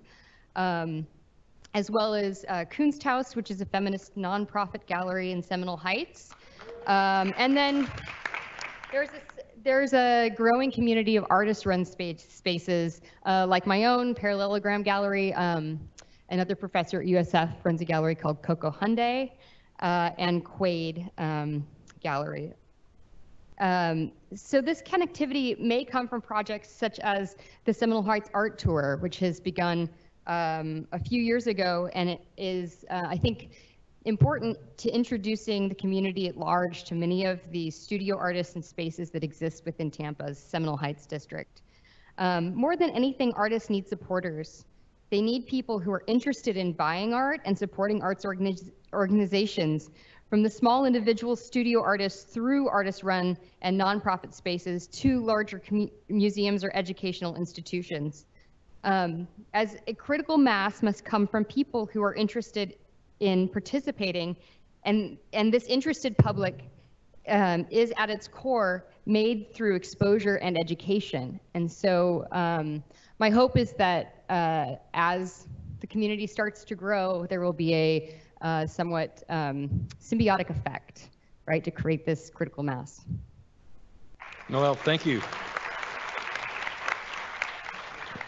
Sam Obeid is next, and an artist activist and program director at Community Tampa Bay. Welcome. Thank you. Good evening, incredible humans. As an artist activist, for me, my art is not separate from my activism. They are both one and the same, consistently, simultaneously, and all at once. So that said, for me, my greatest vision for Tampa Bay is that art will be represented and localized in communities without the fear of gentrification, with adequate and accurate representation of minority communities, and with accurate and adequate representation of youth voice. We cannot talk about a vision without talking about youth voice. Our young humans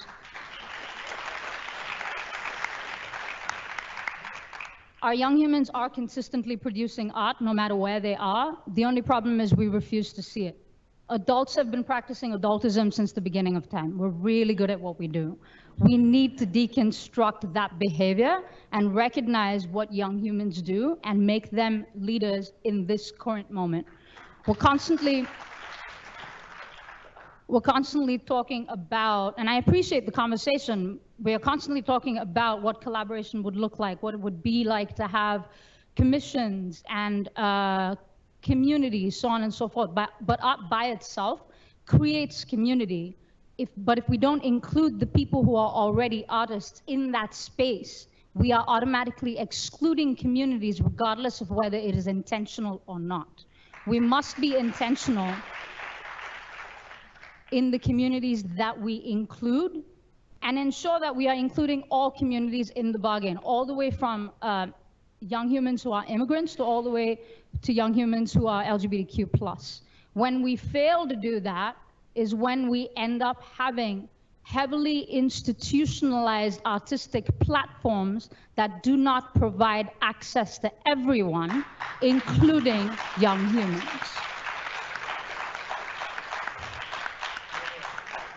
So my vision for Tampa Bay is that we get rid of all that and do it right.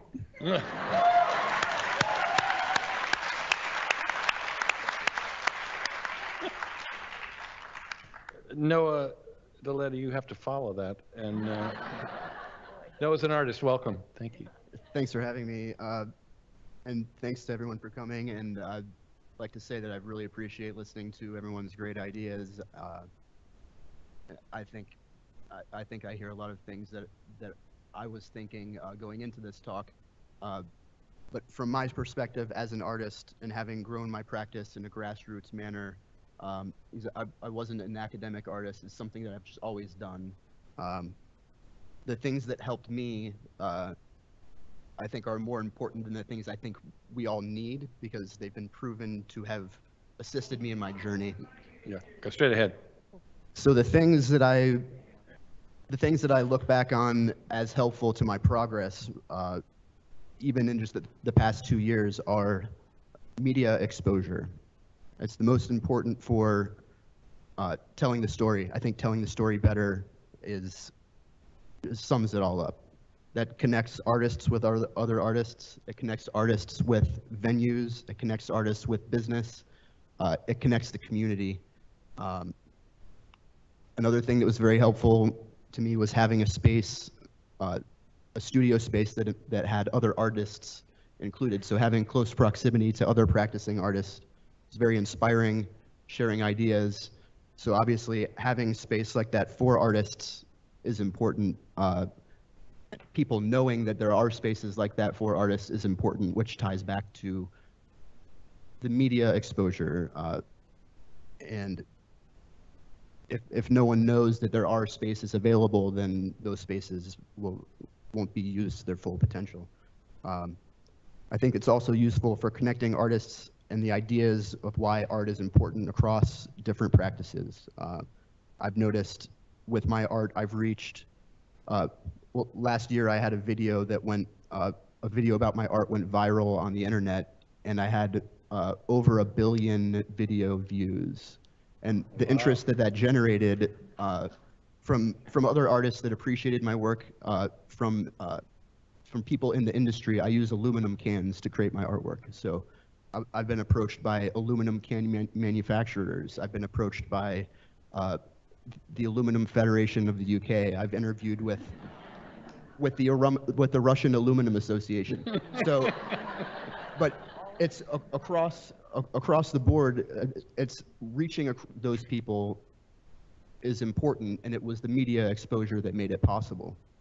So, and that's gone on to help me do other exhibits, to exhibit my artwork internationally. And I think it's important locally also.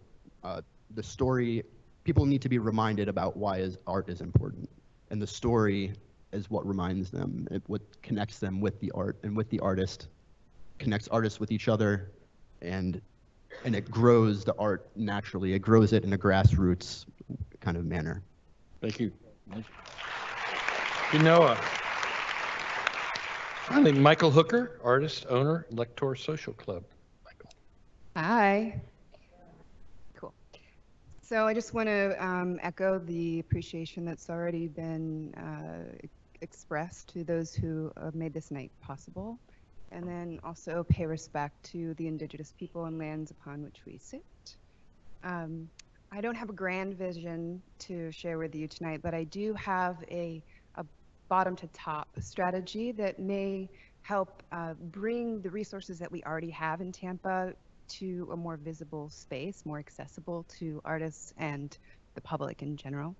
So one approach would engage the city's cooperation to make a citywide, what are my notes? A citywide campaign to bring relevant information like grant money, jobs, venues, and organizations that artists can work with to a more accessible space. And shoot, I should just read this to you. This can be done in a number of ways, like a series of in-person skill sharing events where artists and professionals take office hours with local artists and perhaps in different public spaces throughout the city, giving professional and practical advice or even receiving feedback on current art projects would both support artists' individual needs and provide useful data about specific resources that arts community truly is lacking, instead of imagining what they need from a top-down model. From here, we can begin to identify and coordinate around mutual goals. So if there's a large percentage of people who are constantly looking for community art space, steps can be taken to assess whether we need better public transportation to existing spaces or an entirely new center altogether. And these events can be reinforced through small public art projects using creative spaces around the city to advertise them while potentially promoting local artists' work. And all this should, of course, be online and more accessible online. But this way, the city itself becomes a cooperative resource on multiple levels. And once concrete actions are taken that signal to artists that their feedback is important and their work is valuable, I think there'll be more opportunities to collaborate on new projects, particularly those that conceive of the city as a site for art, which is a direction I think would be pretty exciting for Tampa to take. Thank you. Thank you. I want to throw this out to the group, but not everyone has to answer. If you have an answer, step up. But I want to ask, what are the missing pieces of the puzzle for individual artists in Tampa, and what are some of the reasons artists leave, and what can we do to keep them around? Would you like to start? All right, Yeah. Jennifer? I was just going to pick on something he said about marketing and exposing artists. I find it baffling, but I think I'm one of the only people that, well, entities that does this. I'm not boasting, but I'm just saying that it has been just a completely amazing tool. I make marketing video highlights of each artist that's involved in any event. It gives a story behind the artist as well as what they create, and it builds a buzz, you know. And we've had people who show up to events and say, where can I find this that I saw in the video? You know, it completely, it's giving them that advertising and branding that they need before they even get there. Second of all, I think that every event, to keep the artists here, you've got to have people. And you can't just target one demographic, and like you were saying about age. I've had artists, like we'll have a 800 waiting list, and it doesn't matter what order. For me, it's about variety and giving young people to old, you know, a chance. Someone who took buckets and they created bucket drums out of them, you know, bucket sounds, to people who make industrial repurposed lamps from just amazing things, from fine art to everything. And final thing I'm going to say is the owner of the property in which I started the first event on said, Jennifer, you're just not charging enough, and you spend way too much on advertising and the decorations and the photo corner. I said, but that's what makes it special. I mean, they said, you're not, the vendors make more than you. I said, I don't care. And, you know, it's about, I believe, creating something that we come to. And I think that's a lot too, is that you have to appeal to all ages and represent and give everyone a chance, you know, not just the people who have been in it for years, like you said, who are older, but, you know, the young just starting out. I had one that was 12 years old, and I said, I love it, you know? Let's keep moving. Anybody else particularly want to answer that one? Yeah, so I deal with a lot of artists who are coming here from other places to go to graduate school, and then making the decision once they leave graduate school or once they finish graduate school, whether to stay or whether to go. Honestly, there's a couple of words that come up a lot, and those are bike lane and sidewalk.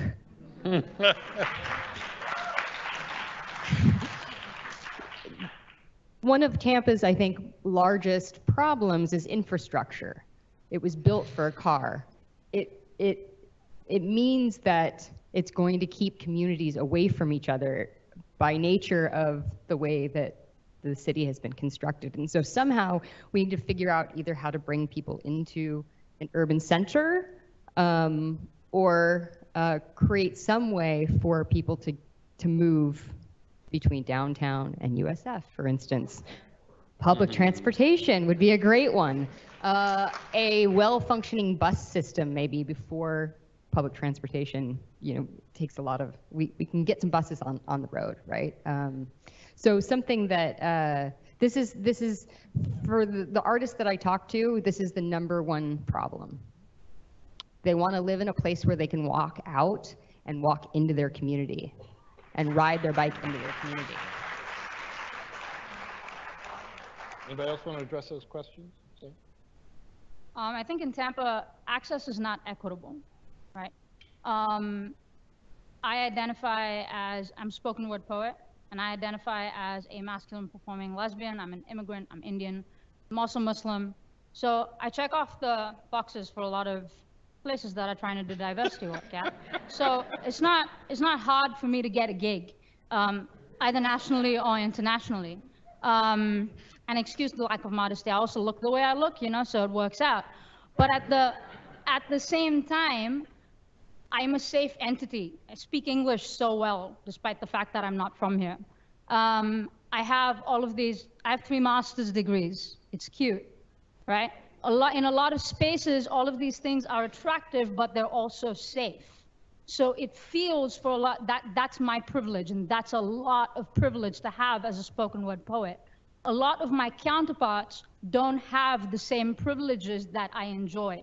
Their identities are too political. Their identities are too unsafe. Their identities are so far right stereotype that even in the most leftist of spaces, they are not allowed into, right? That access, that lack of access in Tampa, which is such a political hotbed, this should not be the space where those things are happening. This should not be the space where we are looking for safe humans, right? And clearly, I'm 100% not in, I think it was strategic. I'm clearly not 100% in the institution, despite the fact that I have been previously institutionalized, if you will. Not like that. I mean, like in the academic institution. In the academic institution is what I mean. Which, I mean, no harm, no foul. But that's what I mean, right? So access is not equitable, and it must be. It must be intentional. Who we are putting in our spaces must be intentional. The people most marginalized must have spaces within which they can practice their art. It is not free for all. It is not accessible to all. We can use that as a marketing tool, but it's not the truth.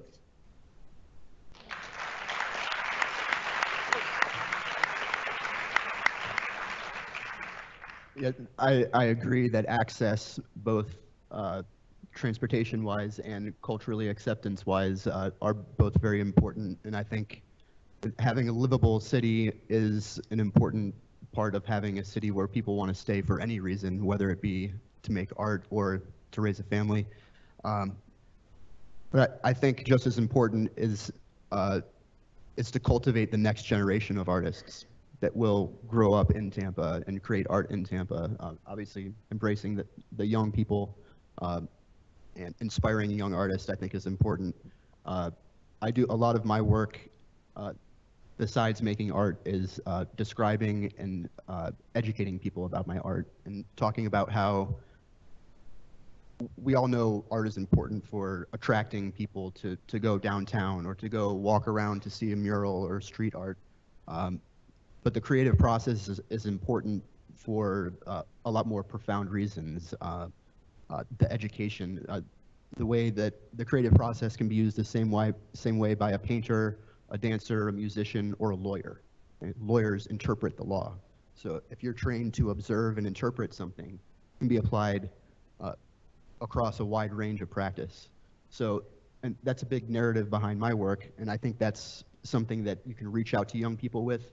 It's also something that that everyone can appreciate, and I think it shows a value in art, not by selling it, or not it's by sharing it. And circling back to my first point, is that the story needs to be told for it to take root, and that's what I think.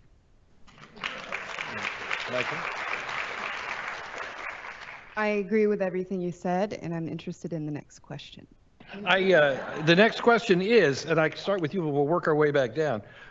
What opportunities excite you right now in Tampa in the arts, and What opportunities do you wish were available? You can answer either or both. Can you repeat the first part? What opportunities excite you right now in Tampa in the arts? So I'm excited that we have the opportunity to not make mistakes that other cities have made in terms of public transportation, in terms of development and affordable housing. We have an opportunity to not chase other cities, but to go, oh, yeah, you screwed up there. We're not going to do that. And I think that's a real rich space for us to pay attention to, because there's still developments that are happening that are displacing folks. And then I'd like to see more grant money. I'd like to see more people engaged. Grant money for participatory arts, socially engaged arts, and more communal spaces that people can work together. And everybody, we've got about 30 seconds for each of your responses, so I'm sorry to make it tight, but we've got a lot of people to ask questions, so go ahead. What was the question in the first part again? Oh, it's any question you want. No. What excites you right now about the arts in Tampa, or do you have any opportunities you wish were available? Well, I'm excited by the development that the boom in development that Tampa's experiencing, and I hope that that'll continue to create more opportunities for artists as the development embraces art through street art, through design, through architecture. That's looking forward. I think that's the most exciting thing for me. Thank you. Anybody else got just about 30 seconds to respond? Yes? Go ahead, Sam. Okay. Sure. I think there has been developing a strong connection between politics and art in Tampa. And that has been on the rise in very, very public spaces. And the more we activate public spaces with both art and politics, the more artistic and political those spaces become. I'm excited to see that. Go ahead. Cheap and available space. That's like a big one. People are moving out of Manhattan. People left a long time ago, but they're moving out of the boroughs now because there isn't cheap and available space.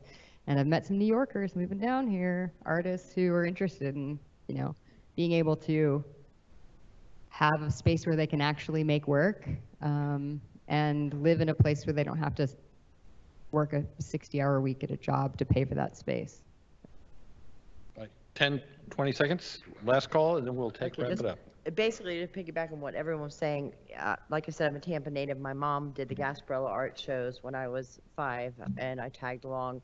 And as far as growth, it's just been amazing when you talk about growth to see where we've come since then. And I love what you just said about activating spaces.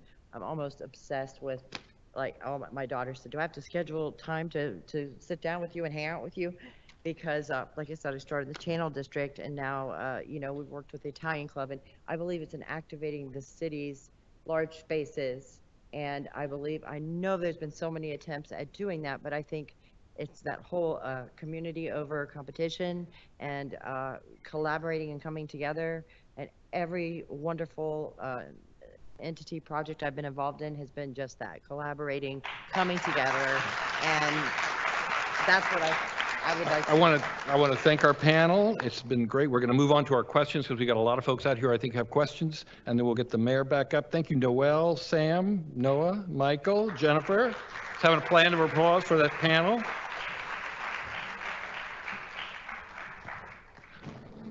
We're going to invite folks to ask questions. We've got our panelists standing by, so if you want to address to a certain panelist, let us know. We'll drag them up here. If you want to talk in general, ask a general question, we'll try to find a responder for you. And we've got some folks moving around with microphones.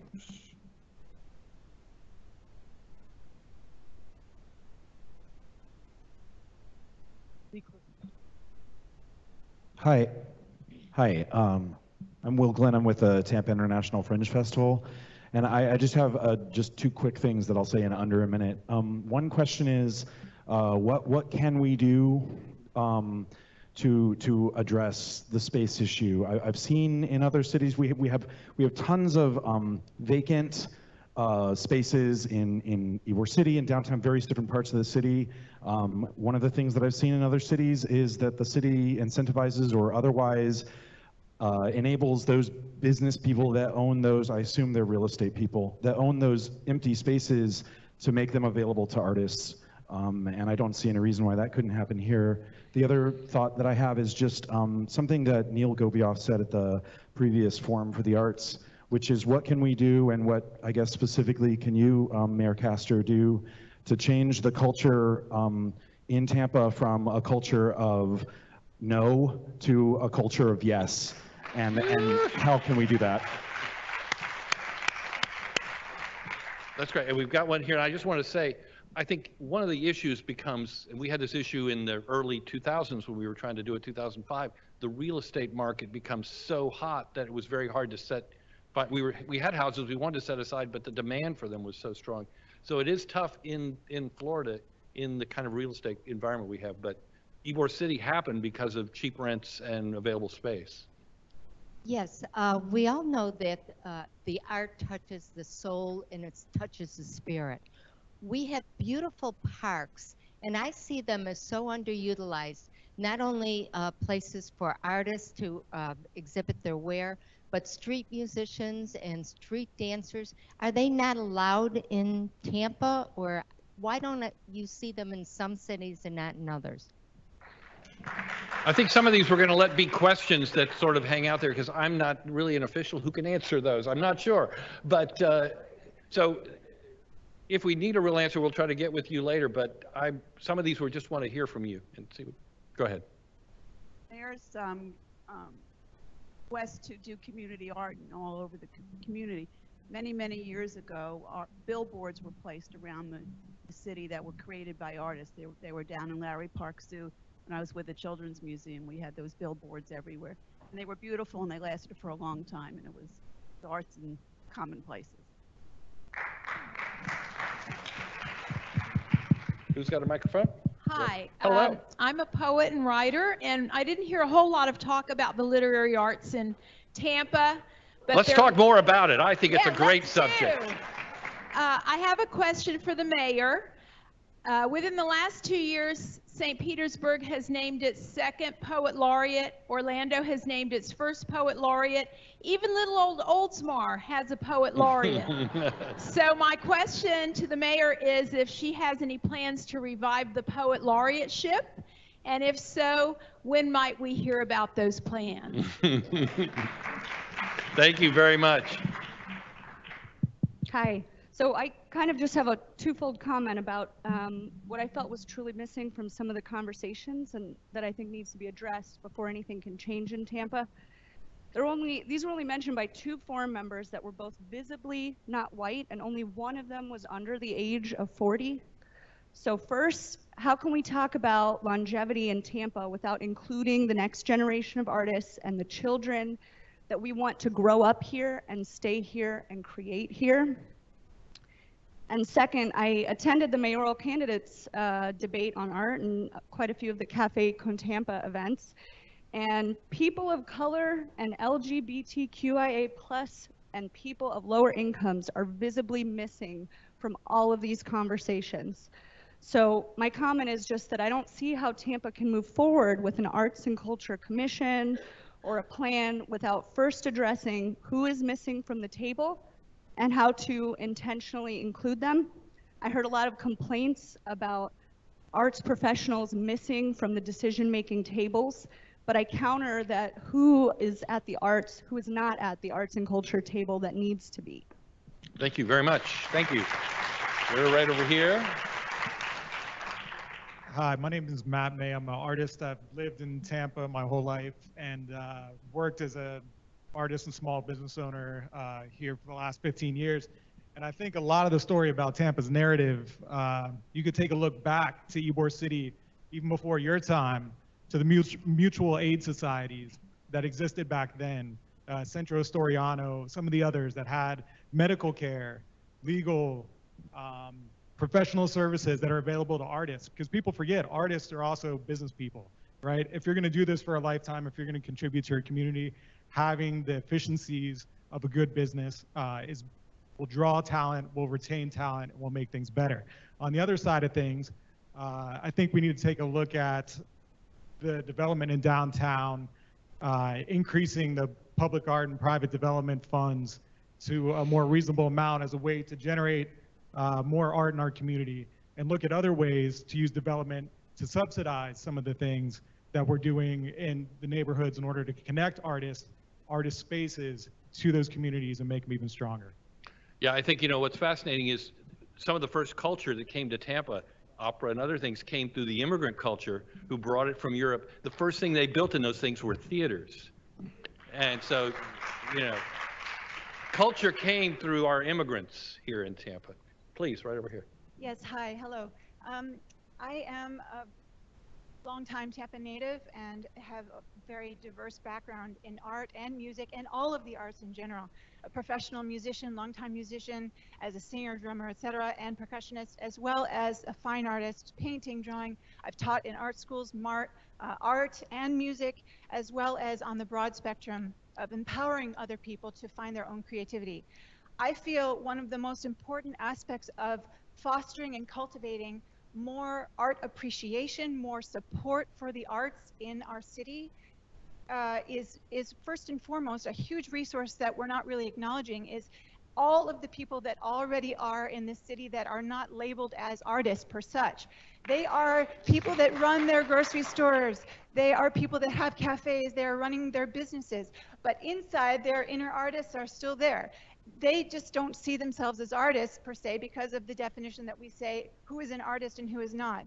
I personally believe that everybody has creativity, is such a big word, but we're all artists. We just have to find our own niche in that. So my big passion is being able to help people unlock their own creativity. Once we do that with the people that we already have here in Tampa, they will start to define their own and support other creativity that's around them. Many people don't see themselves as artists, so they don't really support the arts in general. Only those people who see themselves as artists. So part of that is really helping people to step outside of the boxes. What is an artist? And giving the artists who we see today, who are struggling, so to speak, starving artists, giving them opportunities because they are, many of them, thankfully not me in this position now, but many of them are still really struggling. The artists that we have here that aren't being supported is because they really have, they're trying to make their life as an artist, but there's not really a support structure for them. We better keep, thank you very much. Way over here, right over here, go ahead. Hello. Hello. I'm a digital social media person. I tell stories through digital marketing. So I appreciate everything that was said about marketing. I do agree the story is not being told sufficiently, especially when it comes to people of different abilities. I have to commend the city of Tampa. They have a wonderful initiative, autism friendly. What I'd like to see is ability friendly, all abilities. I think any decisions that are made about the arts have to include people that have different abilities. And we have some brilliant dancers, visual artists, musicians with a variety of abilities, people who use chairs, people that are visually impaired, people that are hearing impaired. I just want to make sure that when the city is making plans, that they include these people because they have also other issues, accessibility issues, housing issues, transportation issues, and all of that needs to be taken into consideration, I believe, because regardless of their ability, they are brilliant artists, brilliant singers, dancers, performing artists, visual artists. Let's make sure they're at the table. Thank you. We have time for one more. We're going to go right here, and then we're going to bring the mayor back up. So thank you all for your patience and for being here. Hi, I'm a co-founder of an event production team here in... Use the mic. Just put it up to your mouth. Go ahead. Sorry. All right. I'm a co-founder of an event production team out here in Tampa. Something for me is there are a lot of people who I work with who work full-time.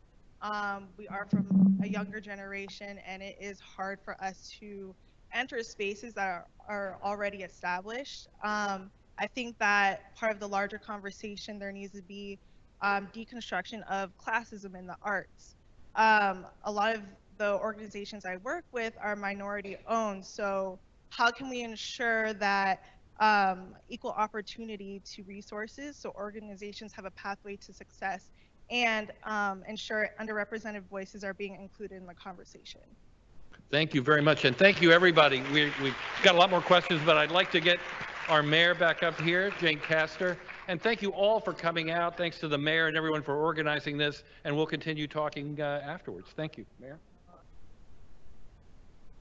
All right, thank you all so much. I really do appreciate.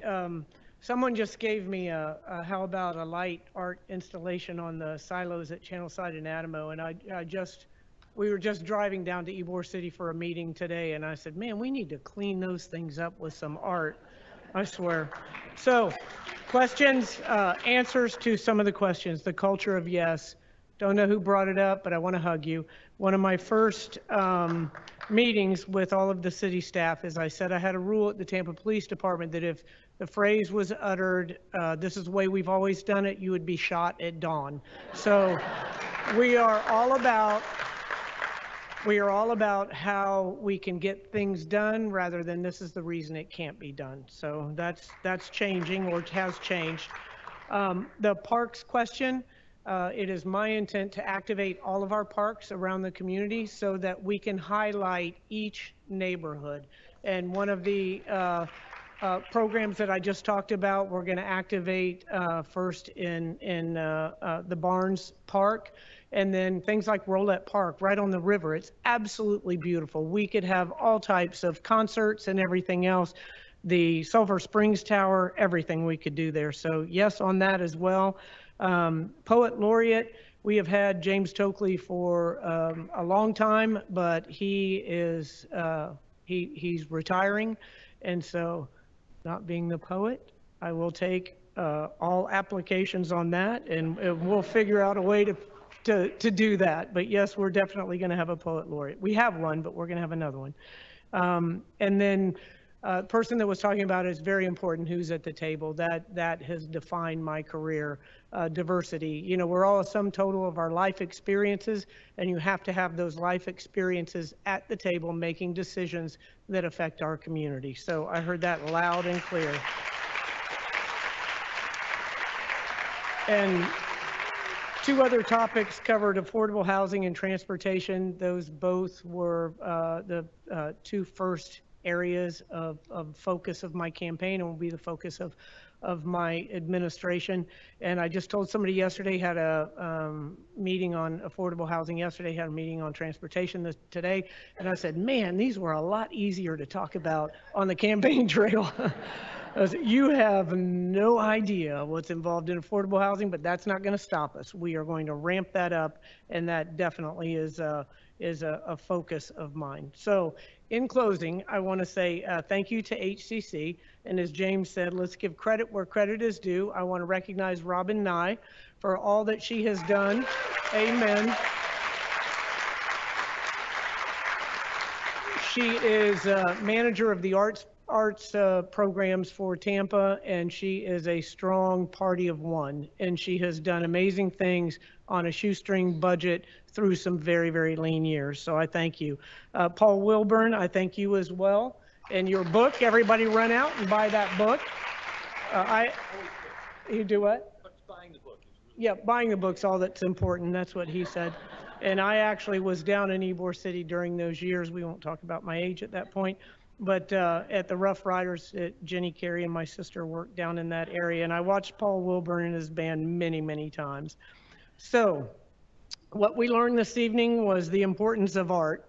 Clearly, it helps define the success of our city. It attracts the best and the brightest from around the nation, and it enhances and enlightens our lives while bringing us together as a community. Very important. Now, what I got from this evening, we will try to digest and put in a form that is palatable to everyone on our website. And when I say we, that means somebody else will be doing that, but it will be done. First is establish an arts commission. I heard that loud and clear. Develop a cultural vision along with a plan. If you don't have a plan, then the vision is worthless. Ask how we can infuse creativity, artistry, culture into everything that we do here in the city. Integrate art into all we do, understanding the value as an economic driver. We heard that over and over this evening. Make Tampa an arts, cultural, and entertainment destination. I love that. We can I love when you can put things in an acronym. Ensure, oh, wait a minute. I got the, the city should and will create an arts guide. That's very important. Provide info to artists about different artists in the city, to the community about that as well, about the availability of grants, et cetera. Whatever we can do as a city to help build our arts community. Create an arts neighborhood and collaborative spaces, a centralized location for artists to work, display, and citizens to enjoy. And when Sam mentioned Seminole Heights over and over, I was very happy. When she mentioned sidewalks and complete streets, I think I fell in love. So that was a thing of beauty right there. You are talking to me about all that. Ensure arts and culture are displayed at every step, as Carla so eloquently put. And lastly, collaborate, collaborate, and collaborate. And make sure that the arts are available in every form to everyone in our community. So to Michael's point, storytelling is an art form, and Tampa needs to tell its story. I heard so many stories up here this evening that I've never heard before. It's incumbent upon all of us to tell Tampa's story through art. Very, very important. I look forward to working with each and every one of you to build our art community. Thank you again for coming out this evening, and I can't wait to get started. Thank you.